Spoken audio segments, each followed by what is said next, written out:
Wooden flooring with German technology. Get ready to be floored.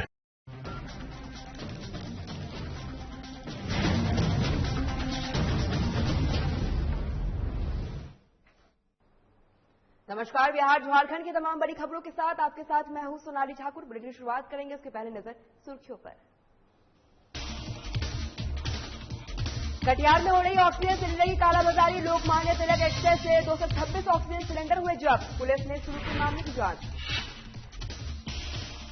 Bihar में corona लगातार हो रही ऑक्सीजन सिलेंडर की कालाबाजारी। दवा और अन्य सामग्री की कालाबाजारी का हुआ खुलासा। छापेमारी में 4000 से ज्यादा रैपिड ऑक्सीजन हुए जब्त। गुमला में विशाल पेड़ गिरने से बड़ा हादसा। हादसे में आधा दर्जन से अधिक लोग घायल। घायलों को अस्पताल में कराया गया भर्ती। और गोंडा में जंगली हाथी से आने से ग्रामीणों में दहशत। हाथी को बाहर निकालने के लिए कोशिश जारी, किसी ने को नहीं पहुंची क्षति।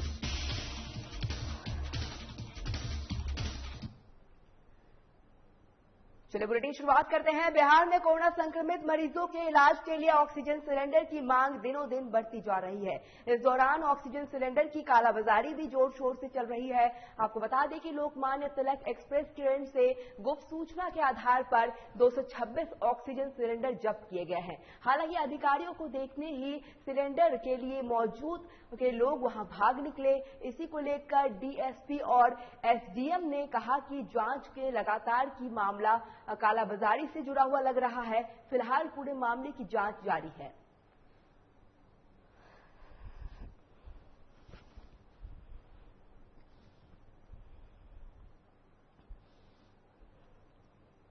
मिली थी कि जो रेलवे की जो वीआईपी गेट है उसकी तरफ से कुछ लोगों ने देखा, जिसकी सूचना तुरंत प्रशासन को दिया। इसके मार्किंग से देखने से पता चल रहा है कि सिलेंडर 6 की लिस्ट का है लगभग, और मतलब ये एलटीटी मतलब लोकमान्य तिलक स्टेशन से चली है जो कटिहार के लिए है। इसके मार्किंग से ये भी पता चल रहा है कि ये टोटल जो है पैकेज जो है 226 का है, जिसकी गिनती अभी की जा रही है। अभी तक तो इसके दावेदार नहीं दिख रहे हैं। अब खबर मुजफ्फरपुर से है, जहां पर ऑक्सीजन सिलेंडर की कालाबाजारी का मामला सामने आया है। वहीं अस्पताल में इस्तेमाल होने वाली जरूरी सामग्री की चोरी स्वास्थ्य कर्मचारियों के द्वारा किया जा रहा है। पुलिस ने छापेमारी के दौरान 4000 से ज्यादा रैपिड इंजेक्शन जांच किट बरामद किए हैं। फिलहाल पुलिस मामले की जांच पड़ताल में जुट गई है।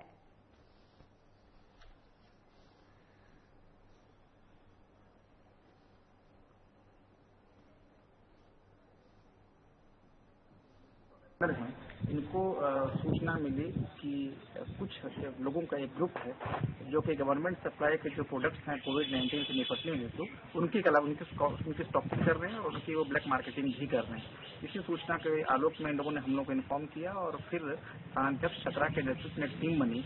इस टीम के द्वारा सकरा थाना के विभिन्न क्षेत्रों में छापेमारी की गई। सबसे पहले इनके द्वारा सुस्ता ग्राम से लव कुमार के घर से छापेमारी की गई। वहां से भारी मात्रा में जो रैपिड एंटीजन टेस्टिंग किट है वो मिला है। पिछले एक हफ्ते से लगातार कोरोना संक्रमितों की संख्या में इजाफा हो रहा है और इस दौरान लोग ज्यादा सावधान बरत रहे हैं। लेकिन जैसे ही कोरोना संक्रमितों की संख्या घटती है और लोग लापरवाह होने लगते हैं, जिसके बाद राजधानी के नागा बाबा खटाल में हर दिन सब्जी और फल की दुकान लगती है। और आपको बता दें कि पहले लोग अनुशासन में खड़े होकर खरीदारी करते थे, लेकिन कोरोना मरीजों की संख्या में कमी आते ही एक बार फिर लोग लापरवाह होते हुए नजर आ रहे हैं। सब्जी मंडी का जायजा लिया है वरिष्ठ सहयोगी चंदन वर्मा ने। पिछले कई दिनों से कोरोना पॉजिटिव की संख्या में लगातार इजाफा हो रहा था, लेकिन आज जो खबर आई है वो कहीं न कहीं राहत देने वाली खबर है, क्योंकि 5 दिनों के बाद जो है कोरोना पॉजिटिवों की संख्या में गिरावट देखने को मिली है। पहले ये संख्या जो है पूरे देश की अगर बात करें तो तकरीबन प्रतिदिन 4 लाख से ज्यादा मामले आ रहे थे, लेकिन आज जो है पिछले 24 घंटे में 3.5 लाख लगभग मामले जो हैं वो आए हैं। तो कहीं न कहीं अच्छी खबर है। लेकिन दूसरी सबसे बड़ी जो अनदेखी है वो यह कह सकते हैं कि जैसे ही मामला घटते नजर आया वैसे ही बाजारों में भीड़ भी नजर आने लगा, यानी लोगों की तरफ से लापरवाही भी होने लगी। हम खड़े हैं इस वक्त राजधानी रांची के नागा बाबा खटाल में, जहां पर आपको दिखाना चाहेंगे एक बार तस्वीरों के माध्यम से किस तरीके से जो आम लोगों का जो डर है वो कोरोना पॉजिटिवों की संख्या जो कम आई है उसके बाद डर थोड़ा कम हो गया। और जो सब्जी बाजार है वहां पर कई देख सकते हैं कि लोग भीड़ लगाए हुए हैं। बिल्कुल ठीक है कि एकदम कोरोना को लेकर जो डर है वो खत्म हो गया है। और जो भी हैं एक पुलिस वाले हैं उनसे बात करते हैं कि सर जो आपने जो मास्क लगाया वो सही तरीका है क्या? मास्क लगाना तो बहुत सही तरीका है।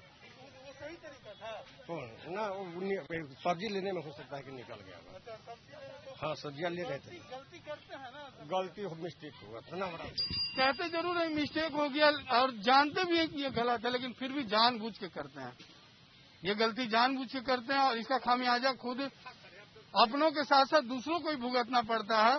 लेकिन यहाँ पर जो मार्केट में आप देख सकते हैं जिस तरीके से लोग निडरता के साथ घूम रहे हैं, जिस तरीके से बिना डर भय के लोग घूम रहे हैं, तो कहीं न कहीं ऐसे में जो है कोरोना का जो चैन है वो टूटने का तो असंभव है, टूटने वाली बात ही नहीं है। लेकिन कहीं न कहीं संख्या में इजाफा और जरूर देखने को मिल सकता है।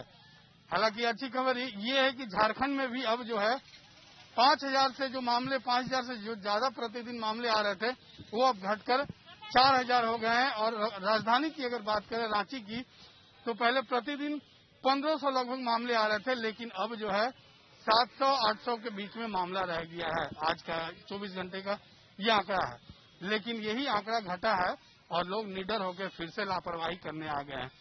तो कहीं न कहीं लापरवाही जो ये वजह है वो लोगों के लिए और खुद के लिए घातक न साबित हो जाए, इसका ध्यान रखना लोगों के लिए बहुत जरूरी है। क्योंकि सावधानी ही एक ऐसा हथियार है जो कोरोना की चैन को तोड़ने में जो है काफी कारगर साबित होती है। तो खुद भी सुरक्षित रहें और दूसरों को भी सुरक्षित रखें और ऐसी जगहों पे इतनी तादाद में भीड़ न लगाएं। ये आपकी भी जिम्मेदारी है, हमारी भी जिम्मेदारी और साथ साथ जिला प्रशासन की भी जिम्मेदारी है। तो कहीं न कहीं इसकी पूरी तरह से निर्वहन होना चाहिए। सहयोगी पंकज के साथ चंदन वर्मा, साधना न्यूज, रांची।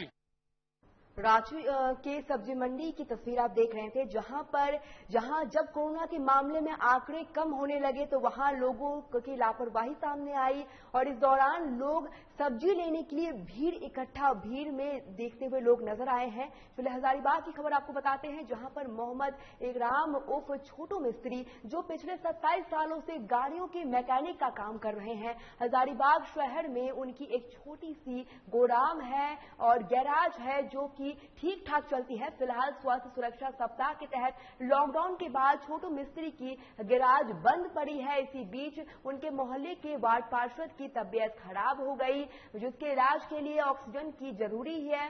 वहीं ऑक्सीजन के अभाव में कुछ समय बाद वार्ड पार्षद की मृत्यु हो गई। इसकी जानकारी जब छोटू मिस्त्री को हुई तो वे इस पूरे मामले की जानकारी काफी दुख हुए और उसके बाद उन्होंने अपनी गैराज का दरवाजा शहर वासियों के लिए खोल दिया। जहां कल तक जिस सिलेंडर में 4 पहिए वाहन की मरम्मत से काम का उपयोग किया जाता था, आज उसी सिलेंडर की मदद से लोगों की जान बचाई जा रही है। देखते ही देखते छोटू मिस्त्री के साथ अन्य लोग भी सेवा भाव से जुड़ गए और आज के तारीख में 20 जंबो सिलेंडर के साथ उनके द्वारा निस्वार्थ लोगों की सेवा की जा रही है।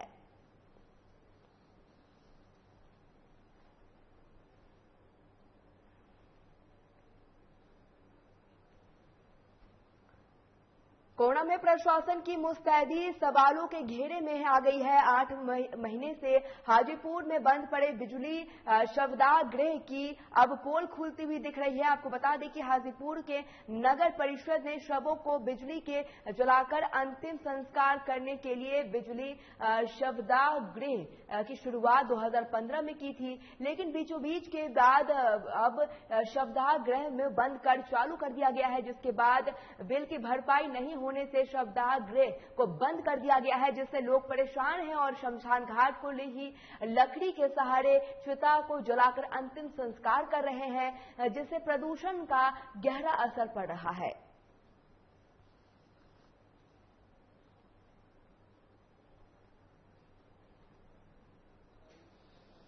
मशीन जो है ना सब और हम लोग साहब को कह चुके हैं कि यहाँ पर इलाज कोरोना का बहुत आ रहा है, तो ये चालू रहता तो सर यहाँ पर ही जो बहुत इसमें 1 घंटा में सर हो जाता, और घाट पे जलने में सर बहुत समस्या है, पब्लिक का भी दिक्कत है। हम लोग सर हम स्टाफ लोग हम लोग तो साहब से बोल चुके हैं सर कि सर चालू जल्दी करवाइए, और आदेश तो मिल गया लेकिन सामान सर वहाँ बाहर में सर बाहर से आता है। फिलहाल वक्त हो चला है छोटे से ब्रेक का, देखते रहिए साधना प्लस।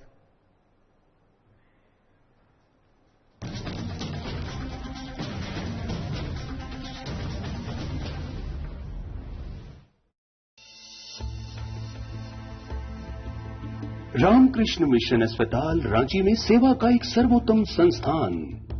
7 दशकों से रामकृष्ण मिशन सैनिटोरियम में सभी बीमारियों का आधुनिक पद्धति से सस्ते दर पर इलाज।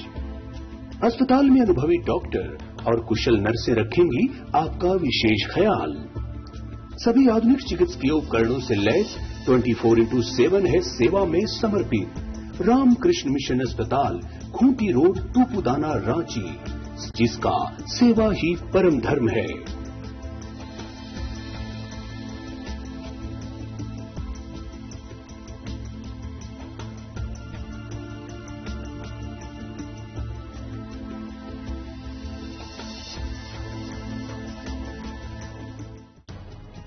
आंख अनमोल उपहार है। आंखों से संबंधित किसी भी प्रकार की परेशानी को आप हल्के में न लें। आपको आपके आंखों के इलाज के लिए कहीं दूर जाने की जरूरत नहीं है। आप सीधे चले आए किरण नेत्रालय, जहां आधुनिक मशीनों से आपकी आंखों का सफल इलाज किया जाता है। यहां पावर चश्मा भी उचित मूल्य पर उपलब्ध है। नर सेवा ही नारायण सेवा के संकल्प के साथ खुला किरण नेत्रालय बरौनी के लोगों के लिए किसी वरदान से कम नहीं है। हमारा पता है किरण नेत्रालय सेवा समिति, फुलवरिया बाजार, कैरीवारी दुर्गा स्थान के निकट, बरौनी।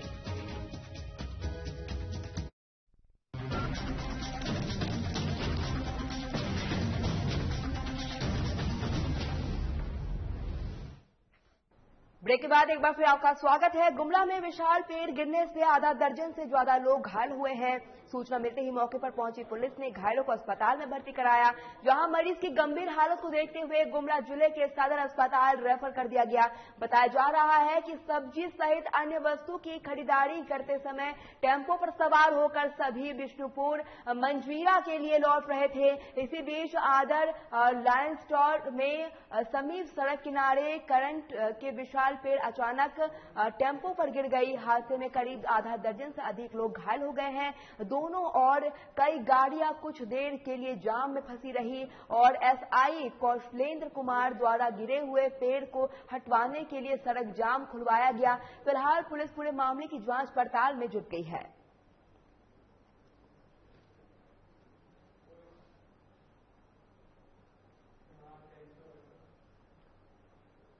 अब खबर गोंडा से है, जहां पर एसएसबी कैंप के पास एक जंगल में जंगली हाथी आ गया, जिससे ग्रामीण क्षेत्र में अफरा तफरी मच गई। जिसके बाद वन क्षेत्र पदाधिकारी अरुण कुमार के निर्देश पर वन अधिकारी हाथी के बाहर निकलने के लिए कोशिश कर रहे हैं।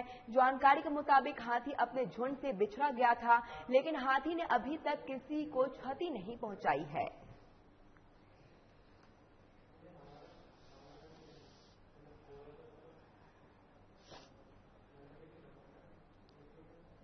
बिहार के मुख्यमंत्री ने लोगों से मदद की अपील की है। उन्होंने कहा है कि कोरोना के खिलाफ इस जंग में सरकार का साथ देना है। सीएम ने बिहार वासियों से आह्वान किया है कि आइए संकल्प लेते हैं कि हम सब मिलकर इस जंग को जीतेंगे।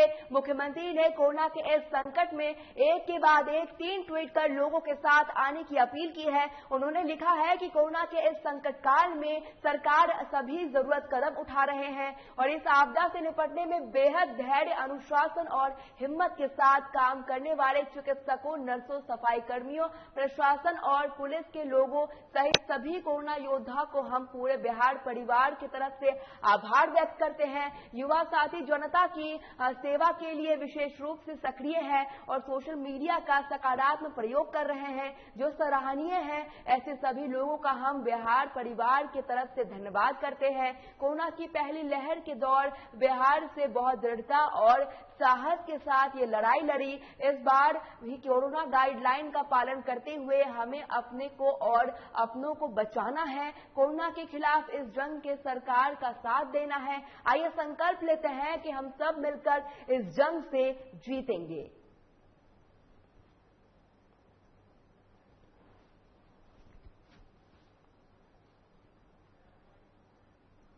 स्वास्थ्य सुरक्षा सप्ताह के दरमियान सरकार ने कई तरह के अधिनियम जारी किए हैं। सरकार ने स्वास्थ्य सुरक्षा सप्ताह के दौरान दुकानों को खुलने और बंद होने के लिए दिशा निर्देश जारी किए हैं। इसके अलावा खाने पीने की चीज सहित जरूरी चीजों को खोलने का निर्देश दिया गया है। इसके बावजूद सरकार के आदेशों का दुकानदार उल्लंघन करते हुए नजर आ रहे हैं। पुलिस को कई दुकानों को खुले रहने की सूचना मिली थी, जिस पर पुलिस ने छापेमारी की तो कई कपड़े के दुकान सहित अन्य दुकान खुले पाए गए, जिस पर पुलिस ने कई दुकानों को सील करते हुए जुर्माना भी लगाया है।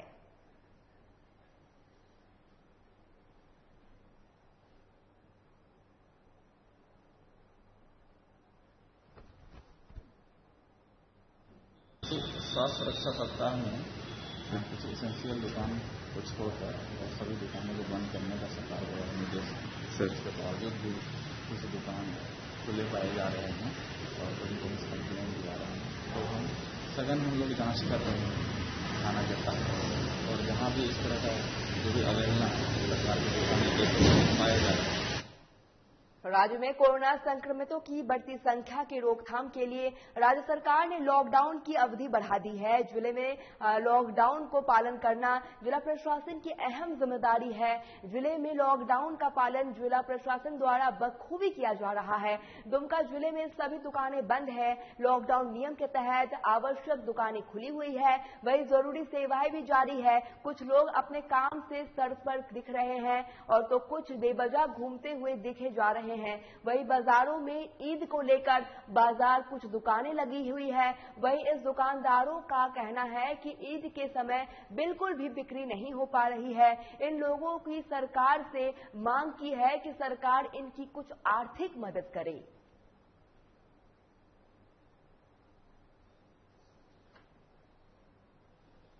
संक्रमण को लेकर के झारखंड में स्वास्थ्य सप्ताह लागू कर दिया गया है। सरकार का आदेश है कि कोविड गाइडलाइन के तहत ही दुकान खुलेगी। आप देख सकते हैं यहाँ के व्यवसायी जो है बखूबी जो है लॉकडाउन का पालन कर रहे हैं।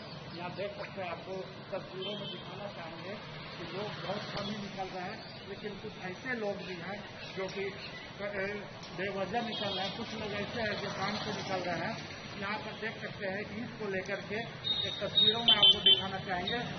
आने वाली सप्ताह में ईद है, तो ईद के लिए सेवैया बिक रही है, वो दुकानदार बैठे हुए हैं, उनकी बिक्री जो है नहीं हो पा रही है। ऐसे में उससे भी जानेंगे कि क्या वो कितना असर पड़ रहा है इस लॉकडाउन को लेकर के। कुछ ऐसे आपको देखा गया है, यहाँ पर काफी सारे जो दुकानें हैं बंद है, लेकिन कुछ लोग बेवजह जो है निकल रहे हैं। ऐसे लोग हैं जो अपने काम से निकल रहे हैं। असर पड़ रहा है, बहुत खराब स्थिति है। बस जो काम कर रहे थे वो काम छोड़ करके अब ये काम में उतरे हैं। पहले से बहुत नहीं का बराबर चल रहा है। परेशानी हो रही है घर से, बहुत परेशानी हो रही है। बिल्कुल बिक्री नहीं है, बिल्कुल बिक्री नहीं है। एक तो सुबह से पानी पड़ दिया, मौसम खराब है, तो ऐसे में जीविका कैसे चलेगा? ये तो सरकार को कुछ करना चाहिए था, इसका उपाय निकालना चाहिए था। तो आप देख रहे हैं ईद को लेकर के जो सेवैया की दुकानें लगाई गई है, ये दुकानदार काफी परेशान है। ऐसे में इनको घर परिवार चलाने में भी काफी परेशानी हो रही है, और ये कह रहे हैं कि ये सरकार से भी मांग करते हैं कि सरकार इस पर जो है ध्यान दे। साधना न्यूज के लिए दुमका से मोहित कुमार। देश भर में लगातार बढ़ते मामलों के बीच राहत की बात है कि कोरोना संक्रमित की ठीक होने के मामले में लगातार इजाफा देखने को मिल रहा है। इसी कड़ी में बिहार सरकार के जारी आदेश के बाद आज रविवार के दिन सूबे के सभी 18 वर्ष से अधिक और 44 वर्ष से लोगों की कोरोना वैक्सीनेशन की शुरुआत की गई है, जिसका निरीक्षण खुद उप मुख्यमंत्री तारकिशोर प्रसाद ने इनकम टैक्स चौराहे पर स्थित गार्डन अस्पताल पहुंचकर किया है। डिप्टी सीएम ने कहा कि सभी केंद्रों पर टीकाकरण पूर्ण रूप से डॉक्टरों के देखरेख में किया जा रहा है। अस्पतालों में पूरी व्यवस्था की गई है। लोगों को आकर वैक्सीनेशन करवाना चाहिए ताकि इस महामारी से विश्व को निजात मिल सके। वहीं सत्ता पक्ष के ही राजीव प्रताप रूढ़ी के एम्बुलेंस वाले सवाल पूछे जाने पर उन्होंने कोई प्रतिक्रिया जाहिर नहीं की है।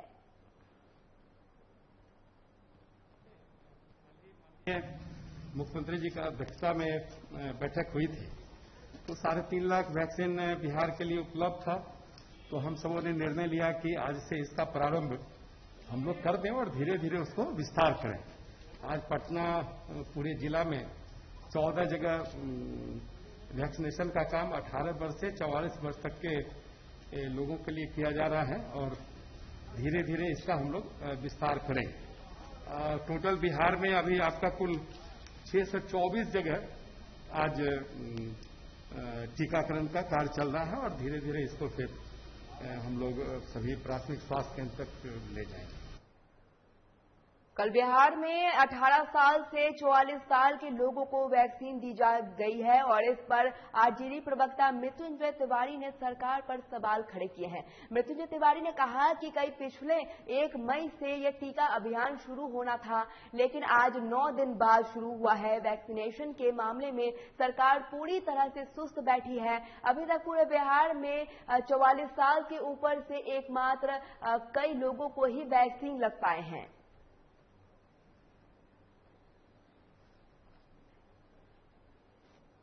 बिहार में आज से 18 वर्ष से ज्यादा आयु के लोगों के लिए वैक्सीनेशन का कार्य शुरू हो रहा है। पहले 1 मई से होना था, अब 9 दिन के बाद आज से शुरू हो रहा है। लेकिन इसके पहले भी जिस तरह से धीमी रफ्तार है वैक्सीनेशन का बिहार में, जो सेंटर पर वैक्सीन दिए जा रहे थे वहां भी बहुत जगह बंद कर दिया गया है। अभी तक मात्र 78 लाख लोग ही वैक्सीनेट हो पाए हैं बिहार में। 44-45 वर्ष से ज्यादा उम्र के लोगों के लिए जो वैक्सीनेशन का कार्य हो रहा था वो भी अभी पूरा नहीं हो पाया है। इस धीमी और सुस्त रफ्तार से वैक्सीनेशन का कार्य होगा तो काफी समय लगेगा। ज्यादा से ज्यादा लोगों को सरकार वैक्सीनेट करे बिहार में। डबल इंजन की सरकार में क्या फायदा हो रहा है बिहार की जनता को? 18 साल के ऊपर वाले के वैक्सीनेशन पर कांग्रेस ने सरकार पर सवाल किया है। कांग्रेस प्रवक्ता राजेश राठौर ने कहा कि आज से मुख्यमंत्री नीतीश कुमार ने ये घोषणा कर दी थी कि लोगों को वैक्सीनेशन दिया जाएगा। नीतीश कुमार पहले बताए कि बिहार के 18 से 44 साल के 6 करोड़ युवाओं के बीच कितनी वैक्सीन आई है और पूरे बिहार में कितने सेंटर बनाए गए हैं जहां वैक्सीन दी जा रही है। नीतीश कुमार सिर्फ समीक्षा मंत्री की तरह आते हैं और समीक्षा कर चले जाते हैं।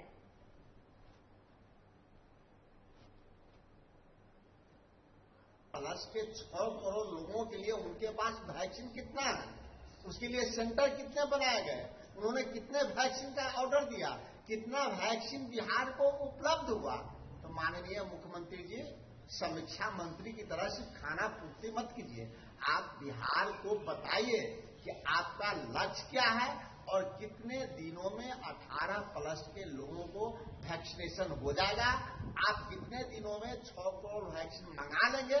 अगर ऐसा नहीं करते हैं तो लोग कहेंगे कि आप प्रधानमंत्री की तरह सिर्फ खाना पूर्ति करते हैं।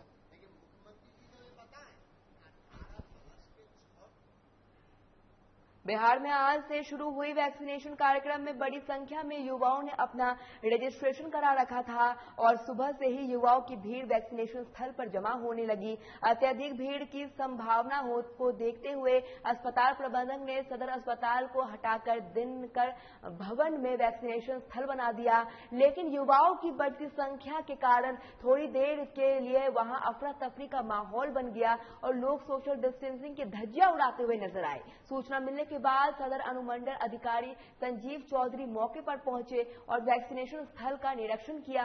इस दौरान उन्होंने युवाओं से शांतिपूर्ण तरीके से टीकाकरण करवाने के लिए अनुरोध किया है। साथ ही साथ उन्होंने आवश्यक किया है कि अभी से टीकाकरण का कार्य लगातार प्रत्येक दिन चलता रहेगा, इसलिए युवाओं को धैर्य रखना चाहिए और जिला प्रशासन को सहयोग करना चाहिए। लगभग 18 जगहों पर चल रहा है, सभी जगह पे शांतिपूर्ण चल रहा है। थोड़ा सुबह में लोगों का भीड़ देखने को मिला, लेकिन उसको नियंत्रित कर लिया गया है और सभी लोगों को क्यू में लगा करके उनके बारी के अनुसार उनका जो वो रजिस्ट्रेशन किया है उसको आईडी को मिला करके हमारे ऑपरेटर बैठे हुए हैं, हमारे वैक्सीनेशन देने वाले जो कर्मी हैं वो हैं, और जब वो ओके करते हैं कि इनका रजिस्ट्रेशन पहले से हो चुका है और वो लेने के हकदार हैं, तभी उनको फी दी जाती है। फिर उसके बाद वहीं पर उनको आधा घंटा से 35 मिनट लगभग इंतजार कराया जाता है कि ताकि कोई समस्या न हो, और जब वो ओके होते हैं। चलिए, बिहार झारखंड की खबरों में फिलहाल इतना ही। साधना प्लस पर खबरों का सिलसिला लगातार जारी रहेगा। नमस्कार।